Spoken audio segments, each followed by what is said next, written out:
Lorsque j'étais enceinte de ma première fille Milary en 1991, j'avais participé à la restitution, par des dizaines de communautés, des enquêtes de la Commission royale sur les morts violentes d'aborigènes en garde à vue. Plus de 100 cas avaient déjà été comptabilisés depuis des années, que ce soit dans les gendarmeries, mais aussi dans les prisons.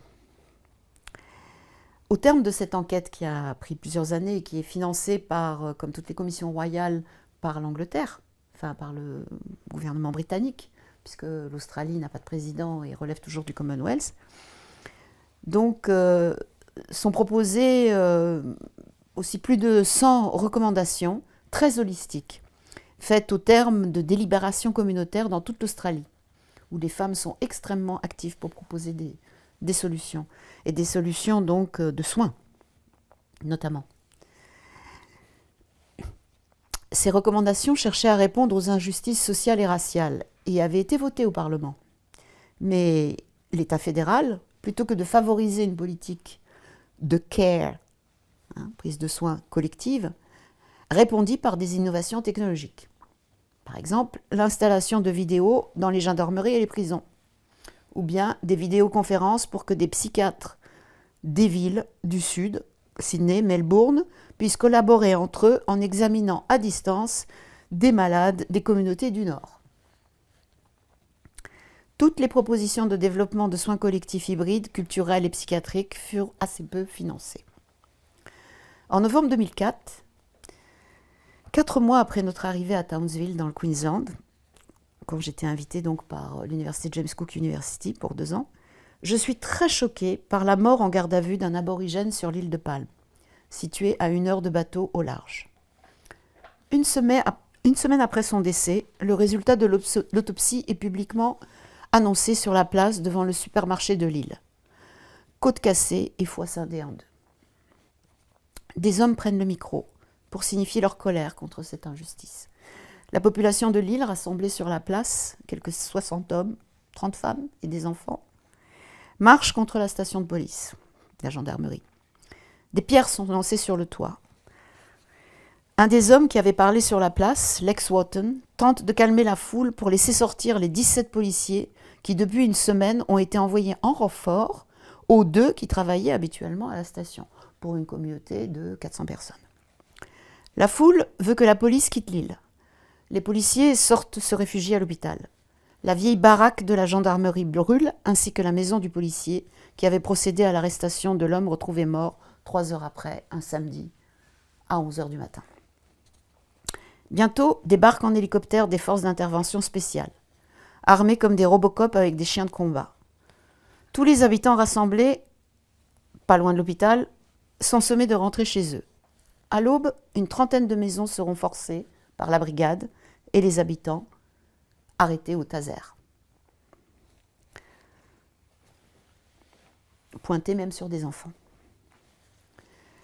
Je vais me mobiliser pour cette cause en allant sur l'île pour interviewer Lex Wotton. Je me lie d'amitié avec la famille, particulièrement sa mère, Agnes Wotton. Je leur rendrai visite régulièrement.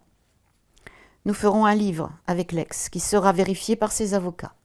On me demandera d'enlever l'argument de la désobéissance civile, pourtant accepté par les juristes français, mais pas en Australie, enfin pas encore. Et l'avocat me dit de signer le livre à mon nom en mettant juste contribution de Lex Wotton. En fait, il y a 2 chapitres qui sont la transcription vérifiée avec lui de 2 entretiens que nous avons eus.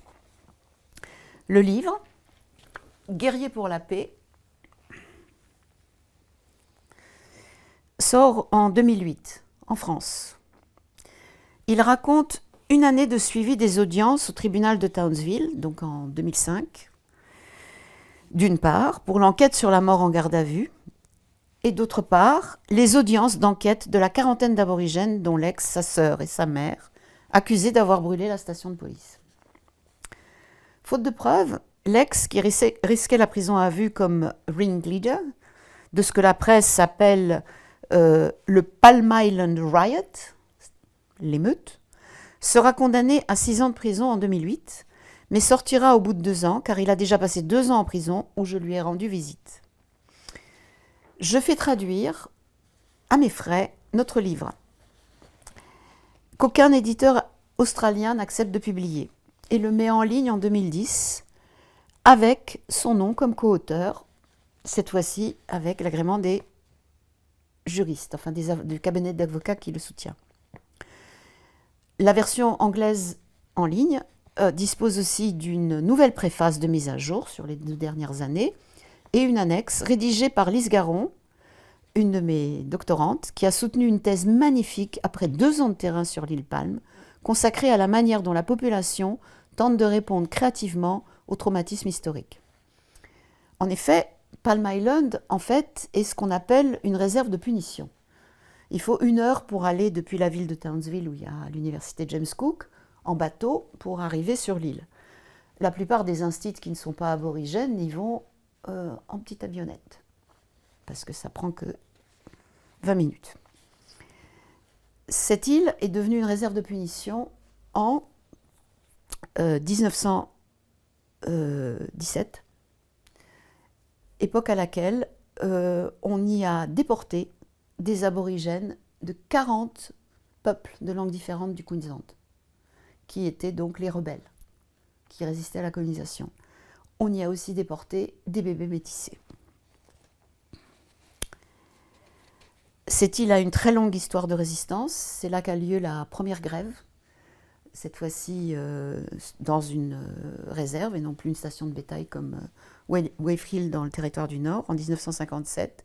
Et à l'époque, ça fait la une des journaux et permet de dévoiler dans les médias les conditions horribles dans lesquelles vivent les aborigènes. Cette version anglaise est disponible sur le site de l'université James Cook, où il y a tous les documents de l'université. En 2017, la victoire, Lex Wotton, qui avait entrepris depuis 14 ans une démarche de class action, c'est-à-dire un recours collectif en justice qui est permis par le système juridique anglo-saxon pour remettre en question la manière dont s'est passée l'arrestation donc violente avec les tasers de tous ceux qui ont protesté. Et en 2017, la class action est gagnée par son cabinet d'avocats, Stuart Lewitt, qui ont fait ça bénévolement. Bon, c'est un cabinet qui s'occupe de business, mais Stuart Lewitt était très sensible à l'apartheid en Afrique du Sud et a découvert en fait qu'avec l'action de Palm, que les aborigènes vivaient le même sort, alors qu'il y a même un Ku Klux Klan dans le Queensland. Et donc, voilà, c'est gagné. Le résultat est que Lex Wotton, sa mère, sa sœur et son épouse touchent $200 000 d'indemnité de compensation pour ce traumatisme. Lex ne s'arrête pas là. Il continue à mobiliser les autres habitants de l'île et son cabinet d'avocats suit et fait un autre recours collectif qui est gagné l'année suivante, en 2018. Cette fois-ci, c'est étendu aux 400 habitants de l'île qui reçoivent $32 millions de compensation et un pardon officiel du gouvernement du Queensland intitulé « Apology and Statement of Healing ». Donc, des excuses et un énoncé sur la nécessité de soigner, donc, non seulement les gens de l'île, mais la relation entre les aborigènes et l'État. Ce texte d'une page reconnaît les traumatismes de l'île depuis 2004 et le temps qu'il faudra pour reconstruire une relation de confiance avec les habitants et tous les autres autochtones du Queensland, puisque les habitants sont les descendants de 40 peuples différents à travers le Queensland. Cette demande d'excuses et de pardon du gouvernement du Queensland se termine par la reconnaissance de the emotional pain and suffering that the lead applicants in the class action, Lex, Agnes et Cecilia Wotton, and their family members endured in taking the case to the state. Donc cela reconnaît la souffrance émotionnelle et le rôle de ceux qui ont engagé cette action, Lex, sa mère et son épouse et toute leur famille, pour pouvoir mener cette action jusqu'au bout. Cette victoire va beaucoup intéresser donc l'ONU et notamment donc à l'époque la responsable, la rapporteuse spéciale sur les questions autochtones, qui est par ailleurs une autochtone des Philippines. Et ce sera comme un précédent qui va être utile aux luttes des autochtones ailleurs. En France, les violences policières sont courantes. Lamine Dieng est retrouvé étouffé dans un wagon de police au bout de ma rue, dans le 20e arrondissement, à Paris, en 2007. Sa famille se bat et mobilise des soutiens pendant des années, en engageant une procédure auprès de la Cour européenne des droits de l'homme, CEDH. En 2020, l'État reconnaît enfin ses torts et s'engage, donc l'État français, à verser à la famille une indemnité de 145 000 €. Bien d'autres dénonciations de violences policières françaises sont toujours sans suite. Elles touchent majoritairement des personnes dites racisées.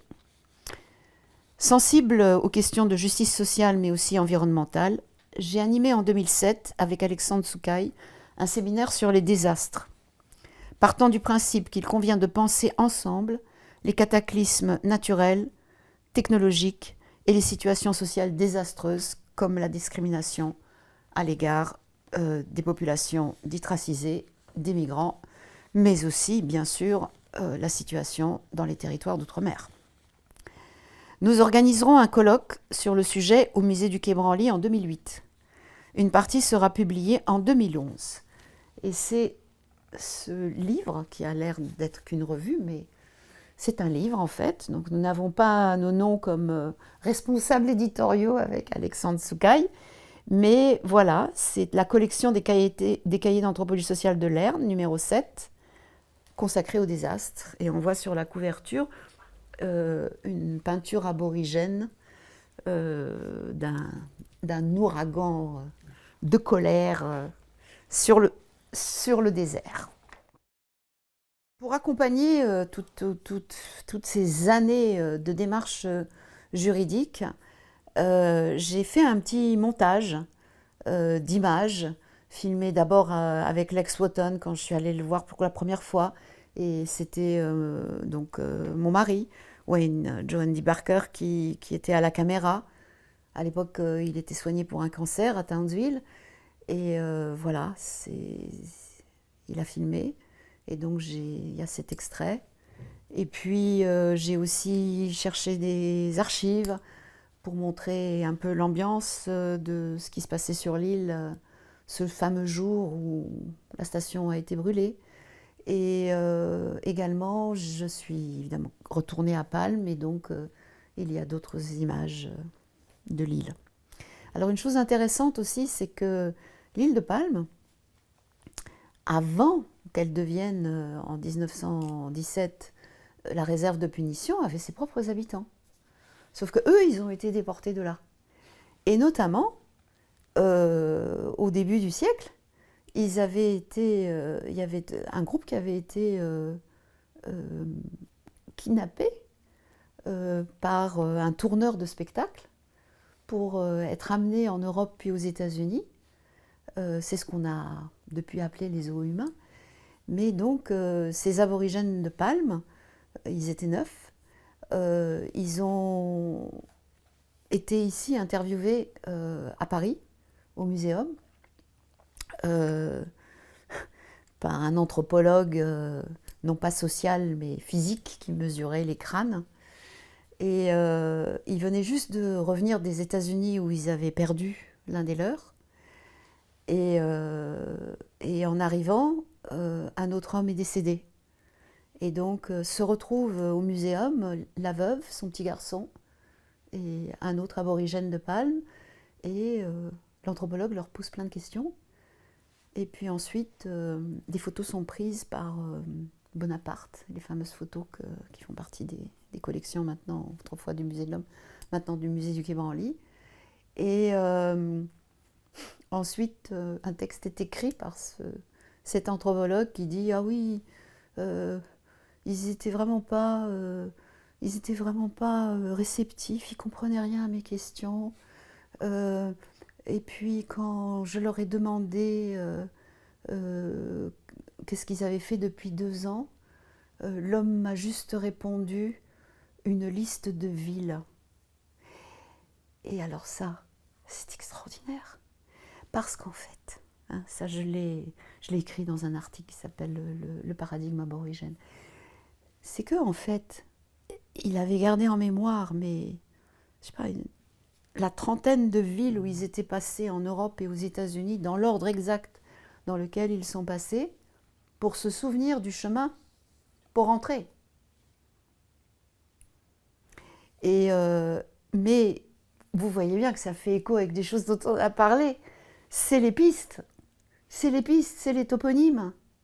Et donc, ce qui est extraordinaire aussi, c'est que là, récemment, des scientifiques en études cognitives ont démontré qu'en fait, c'est cette manière que les aborigènes ont d'associer à des lieux des éléments de mémoire à la fois collective et individuelle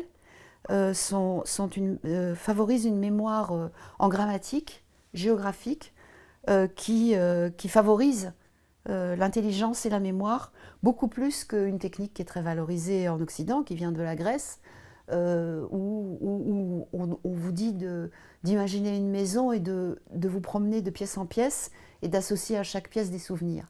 Mais là, ils ont tout le paysage dont ils sont les gardiens et auxquels ils s'identifient pour y inscrire donc à la fois leur histoire orale et leurs expériences nouvelles, en l'occurrence ici ce voyage. Et donc Lex Wotton m'a raconté, et c'est dans le livre Les guerriers pour la paix, dans un de ses chapitres de notre entretien, il était là sur l'île quand a été restitué le corps d'un des aborigènes de Palme, celui qui est Tambo, qui était mort aux États-Unis.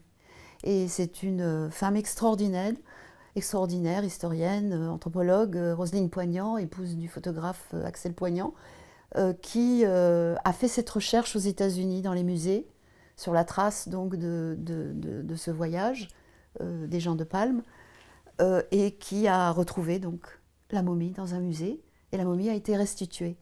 Et dans les années 90, elle est arrivée sur l'île et il y a eu une cérémonie pour l'accueil.